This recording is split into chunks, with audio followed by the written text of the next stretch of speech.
ओम शांति। मीठे बाबा की आज की मुरली से मीठी शिक्षाएं। मुख्य पॉइंट। तो हम अपने आप को आत्मानुभूति में रियलाइज करेंगे। शिव बाबा हमें परम धाम से मुरली पढ़ाने आए हैं। ये नशा करेंगे। हमें कौन पढ़ा रहे हैं? भगवान पढ़ा रहे हैं। भगवान की श्रीमत पे पलने वाली मैं बहुत भाग्यशाली आत्मा हूँ। तो अपने आप पे बहुत नशा, गर्व होना चाहिए। वाह रे मेरा भाग्य, वाह रे मेरा ड्रामा, वाह रे बाबा, वाह बाबा वाह, शुक्रिया बाबा। दिल से बाबा का शुक्रिया करेंगे तो ये सोचेंगे बाबा मुझसे बात कर रहे हैं और मुझसे मुरली सुना रहे हैं। मुरली के मुख्य पॉइंट। आज बाबा ने धारणाओं के ऊपर विशेष अटेंशन खिंचवाया है, तो ध्यान से देखेंगे और बहुत ही प्यार से मुरली को सुनेंगे और मनन मंथन भी करेंगे। बाबा ने कहा, मीठे बच्चे, तुम्हारी पढ़ाई बुद्धि की है। बुद्धि को शुद्ध करने के लिए प्रवृत्ति में बहुत युक्ति से चलना है। खान पान की परहेज रखनी है। तुम जानते हो, सतयुग विष्णुपुरी में हम बहुत सुखी थे। पवित्रता, सुख, शांति सब कुछ था। यहाँ तो कितना दुखी हैं। घर में बड़े कपूत होते हैं तो कितना तंग करते हैं, क्योंकि ये है ही दुखधाम, कलह कलह का युग।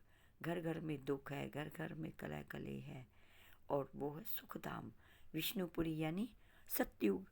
सतयुग में तो कोई रोना धोना नहीं है। बहुत सुख, शांति, प्रेम है, आनंद है, अतीन्द्रिय सुख है, 56 प्रकार के भोजन है। तो बाबा ने कहा, बच्चे, इस युग में, इस संगम युग में तुम्हें अपने खान पान की विशेष परहेज रखनी है। बाबा ने जो बताया श्रीमत के अनुसार ही मुझे चलना है। तो घर में बच्चे कपूत होते तो कितना तंग करते हैं। वहाँ तो सदैव हर्षित रहते हैं। कहाँ? सतयुग में। तुम जानते हो, बेहद का बाप फिर से बेहद का सुख देने आया है। 5000 वर्ष के बाद कल्प कल्प पुनरावृत्ति होती है। बाबा फिर से हमें ब्रह्मा बाबा के तन में आकर अपने मीठे रूहानी लाडले बच्चों को एडॉप्ट कर और मुरली सुना रहे हैं, अपना बना रहे हैं। बाबा अपना बनाकर 21 जन्मों की बादशाही हमें दे रहे हैं। तो कितना नशा होना चाहिए कि हमें कौन पढ़ा रहा है? मुझे शिव पिता परमात्मा भगवान पढ़ा रहे हैं। परम धाम से मुझे पढ़ाने के लिए आए हैं और मुझसे ही बात कर रहे हैं। तो मैं कितना भाग्यशाली हूँ। वाह ड्रामा, वाह ड्रामा, वाह भाग्य, वाह मेरे बाबा, वाह मेरे बाबा, शुक्रिया बाबा। बाबा का पल पल शुक्रिया करें। तुम जानते हो, बेहद का बाप फिर से बेहद का सुख देने आए हैं। बाबा कहते हैं, तुम गृहस्थ व्यवहार में रहो, फिर सिर्फ बुद्धि से यह धारणा करो, यह पढ़ाई बुद्धि की है। यह पढ़ाई कौन सी है? बुद्धि की है, समझने की है। घर में रहते श्रीमत पर चलो। खान पान में से भी असर लग जाता है, इसलिए युक्ति से चलना है।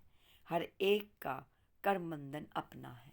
खान पान जैसे हम अशुद्धि का खाएंगे, शुद्ध भोजन नहीं खाएंगे, ब्रह्मा भोजन, देवताओं का ब्रह्मा भोजन शुद्ध भोजन रहता है, तो वैसा ही हमें खाना है। परहेज खाने में भी बहुत ताकत मिलती है। बाबा की याद में बनाएं, बाबा की याद में खाएं, भोग लगा कर खाएं, बाबा से बात करते हुए खाएं, तो भोजन में ताकत मिलेगी। वो भोजन ब्रह्मा भोजन बन जाता है। तो हमारी आत्मा की सभी कट उतरती चली जाएगी। आगे कहा, ईश्वर के कारोबार। तो ईश्वर की कारोबार क्या है? चलो देखते हैं। हर एक के कर्मों का हिसाब किताब चुकतू करवाने की कारोबार बड़ी वंडरफुल और गुप्त है। बहुत ही गुप्त है ये कारोबार। कोई कितना भी अपने पाप कर्म छिपाने की कोशिश करे, लेकिन छिप नहीं सकते। ये ऐसी कारोबार है, चाहे तुम 7 तालों के अंदर कोई भी कर्म विकर्म करते हो तो बाबा को पता चलता है, क्योंकि बाबा से कुछ भी छिप नहीं सकता है। तो इसलिए ये कारोबार वंडरफुल है, कर्मों की कारोबार, गुप्त कारोबार है।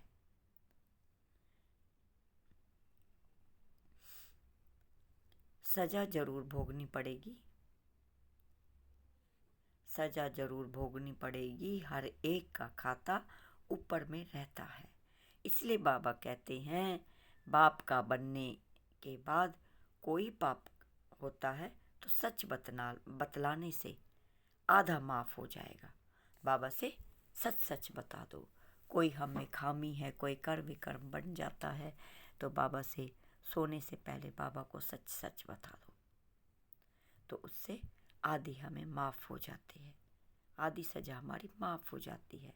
सजाएं कम हो जाएंगी छिपाने से। अगर छिपाओगे तो सजाएं बहुत बढ़ जाएगी, और छिपाने से कम हो जाती है। कहा जाता है कख का चोर तो लख का चोर, छिपाने से धारणा हो नहीं सकती। बाबा को एक एक बात बतानी है। अगर बाबा से कुछ भी छुपाई तो वो बढ़ती बढ़ती चली जाएगी खामियां। फिर हमें बाबा से सभी बातें बतानी चाहिए। बांदेली को बाबा ने आज याद किया है। कोई बांदेली है तो कोई बंधन मुक्त है, कोई तो चतुराई से भू भू कर छुट्टी ले लेती है। युक्तियां तो बहुत समझाई है। बांदेली बंधन में है, मानो कोई माता घर गृहस्थी में पूरा परिवार ज्ञान में नहीं होता, वो अकेली चलती है, पवित्रता की धारणाओं पे माया वार करती है, तो वो बंधन मुक्त में रहती है। उसे आने जाने में रोका टाकी की जाती है, तो वो बंधेली हुई, लेकिन वो बाबा को पल पल याद करती है। तो कोई चतुराई से भूभू करती है, ज्ञान सुनाती है और छुट्टी ले लेती है। युक्ति युक्त चलना है और छुट्टी ले लेती है। तो युक्तियाँ बहुत समझाई हैं बाबा ने। बोलो बाप का फरमान है, पवित्र बनो, मैं तुम्हें भक्ति का फल देने आया है। बाबा ने क्या कहा? पहली कंडीशन, उच्च ब्राह्मण कोटि का ब्राह्मण वह है जो पवित्रता की धारणा पर 100% खरा उतरता है। तो जरूर भगवान की मत पर चलना पड़े, तब ही बिगड़ सजा खाए हम मुक्ति जीवन मुक्ति को पाएंगे। जन्म जन्मांतर का बोझा सिर पर है, जैसे बाप का सेकंड में मुक्ति जीवन मुक्ति देते हैं, वैसे सजाएं भी एक सेकंड में मिल जाती हैं, परंतु भोगना बहुत होती है। जैसे काशी कलवट खाते हैं तो वह थोड़े समय में बहुत सजाएं खाते हैं, परंतु हिसाब किताब चुकता हो जाता है। तुमको तो बिगैर सजा खाए हिसाब किताब चुकता करना है, इसलिए ऐसा पुरुषार्थ करना चाहिए जो सजा खानी ही ना पड़े। बहुत अच्छा पुरुषार्थ करना है, सोच समझ के करना है, कोई भी डिससर्विस, कोई भी कर्म विकर्म ना बने। श्रेष्ठाचार्य पे बाबा ने क्या कहा? बाबा कहते हैं बच्चे पवित्र बनो। अभी सब भ्रष्टाचारी है, श्रेष्ठाचारी उनको कहा जाता है जो पवित्र रहते हैं। गवर्नमेंट और सन्यासियों का झुंड बनाया है कि तुम सबको श्रेष्ठाचारी बनाओ, परंतु श्रेष्ठाचारी तो होते ही सतयुग में है। श्रेष्ठाचारी श्रेष्ठ आचरण वाला, और भ्रष्टाचारी जिसके आचरण भ्रष्ट हो गए हैं वो भ्रष्टाचारी है। लेकिन बाबा हमें श्रेष्ठाचारी बनाने आए हैं, यहाँ कोई हो ना सके, बाबा के बच्चों जैसा कोई हो ना सके। पवित्रता ही श्रेष्ठ कही जाती है, सबसे मुख्य धारणा है पवित्रता की। सन्यासी पवित्र है, परंतु फिर भी अपवित्र से जन्म लेते हैं, क्योंकि है ही माया का राज्य। कोई योग बल से जन्म तो लेते नहीं हैं। बाबा बच्चों को समझाते हैं दिल हमेशा साफ रखनी चाहिए, जरा भी अहंकार ना रहे। अकाले मृत्यु। अकाले मृत्यु पे बाबा ने क्या कहा? अकाले मृत्यु तो होती ही है ना। एरोप्लेन गिरा तो सब मर गए। किसको पता था कि ऐसा होगा? मौत सिर पर खड़ा है, इसलिए कोशिश करके बाप से पूरा वर्षा लेना चाहिए। श्रीमत पर राहिल, श्रीमत पर शरीर निर्वाह, अर्थ कर्म भल करो, साथ साथ ये पढ़ाई भी करो। बाप युक्तियाँ तो बहुत बताते हैं। पुरुषार्थ कर पवित्र भी रहना है। झाड़ू लगाना, बर्तन मांजना अच्छा है ना, अपवित्र बनने से। बाबा ने कहा, बच्चे, पवित्रता में अगर समस्या आती है तो इससे अच्छा बर्तन मांज के अपना गुजारा करना चाहिए, झाड़ू लगाकर, पोछा लगाकर किसी के घर पे। लेकिन अपवित्र बिल्कुल भी नहीं बनना है। प्राण जाए पर वचन न जाए, परंतु देह अभिमानी बनना पड़े। देह अभिमानी, मैं आत्मा हूँ, इस देह से न्यारी हूँ। काशी कलवट। बाबा ने काशी कलवट पे क्या कहा है? जैसे काशी कलवट खाते हैं तो वह थोड़े समय में बहुत सजाए खाते हैं, परंतु हिसाब किताब चुकतू हो जाता है। तुमको तो बिगैर सजा खाए हिसाब किताब चुकतू करना है, इसलिए ऐसा पुरुषार्थ करना चाहिए जो सजा नहीं खानी पड़े। बाबा को याद करना अच्छा है। विनाश भी सामने खड़ा है। कितना विनाश काले पांडवों की प्रीत बुद्धि, बाप के सन्मुख आकर तीव्र रखवाई करनी है। बाकी औरों से प्रीत रख क्या करेंगे? किसी से प्रीत रखनी ही नहीं है। एक सच्ची सच्ची प्रीत अपने बाबा से रखनी है। बाकी औरों से प्रीत रख क्या करेंगे? यह सब खल्लास होने वाला है। एक बाप को याद करने का हड्डी पुरुषार्थ करना है। श्वासों श्वास बाबा की याद, चलते फिरते कर्म करते बाबा की याद में रहे। धारणा। धारणा में बाबा ने क्या बताया? इस विनाश काल में दिल की सच्ची प्रीत एक बाप से रखनी है। एक की ही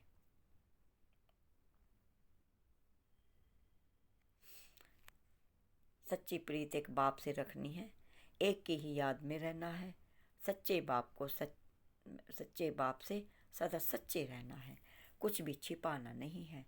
ध्येय अभिमानी रहने की मेहनत करनी है। मैं आत्मा इस देह से न्यारा हूँ। मैं आत्मा मुख से बोलती हूँ। मैं आत्मा हाथों से कार्य कराती हूँ। मैं आत्मा इस आंखों रूपी खिड़कियों से देख रही हूँ।